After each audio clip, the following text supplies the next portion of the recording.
અમરોલીમાં college બહાર અસામાજિક તત્વોની દાદાગીરીના સીસીટીવી સામે આવ્યા. પોલીસ જેવો દંડો લઈ બે વિદ્યાર્થીને તમાચા માર્યા, એકને બોચી પકડી ખેંચ્યો. પોલીસે પકડતા કાન પકડીને માફી માંગી. સુરતના શૈક્ષણિક ધામ ગણાતા અમરોલી વિસ્તારની એક કોલેજ બહાર અસામાજિક તત્વોનો આતંક સામે આવ્યો હતો. ખુલ્લેઆમ દાદાગીરી કરતા અને વિદ્યાર્થીઓ પર રોફ જમાવતા લુખ્ખા બે તત્વોનો વિડીયો વાયરલ થયા બાદ અમરોલી પોલીસે ત્વરિત કાર્યવાહી કરી હતી. માત્ર એટલું જ નહીં, બંનેને કાન પકડાવીને માફી મંગાવી હતી.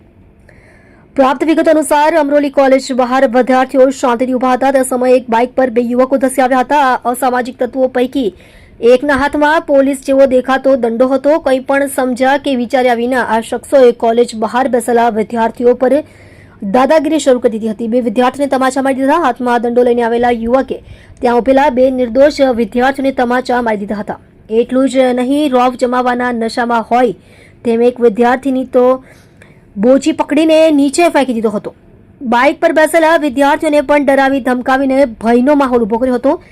સીસીટીવી ફૂટેજે પોલ ખોલી દાદાગીરી નહીં, સમગ્ર ઘટના કોલેજની બહાર લાગેલા સીસીટીવી કેમેરામાં કેદ થઈ ગઈ હતી. ફૂટેજમાં સ્પષ્ટ જોઈ શકાય છે કે કેવી રીતે કોઈ પણ વાંક ગુના વગર વિદ્યાર્થીઓને માર મારી ધમકાવવામાં આવી રહ્યા હતા. સીસીટીવી ફૂટેજ ગણતરીના સમયમાં સોશિયલ મીડિયા પર વાયરલ થતા લોકોમાં અને વિદ્યાર્થી આલમમાં ભારે રોષ જોવા મળ્યો હતો. પોલીસ સ્ટેશને લાવતા કોલેજ બહાર હીરો બની ફરતા યુવકનો નશો ઉતર્યો.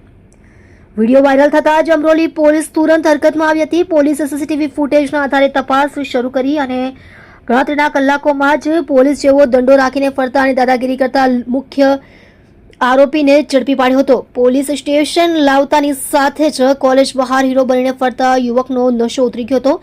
કાયદાનો પાઠ ભણાવતા પોલીસે કડક કાર્યવાહી કરી હતી, જેને પગલે આરોપીએ જાહેરમાં પોતાના બંને કાન પકડીને માફી માંગી હતી. તેણે કબૂલાત કરી હતી કે તેની ભૂલ થઈ ગઈ છે અને ભવિષ્યમાં આવી હરકત ક્યારેય નહીં કરે. આપ જોઈ રહ્યા છો ગુજરાતની સૌથી પહેલા ખબર આપતી Surat express news channel, director Rajesh મંગલેની સાથે. આજના રોજ જે વિડીયો સોશિયલ મીડિયામાં વાયરલ થયેલો અમરોલી જે કોલેજનો, ત્યાં અમરોલી કોલેજનો ત્યાં હું મારી સ્પ્લેન્ડર બાઇક લઈને ગયેલો. હાથમાં પાઇપ લઈને ચેન સપાટા નાખવા તે અને મારી સાથે અભ્યાસ કરતા વિદ્યાર્થી સાથે ઝઘડો થયેલો.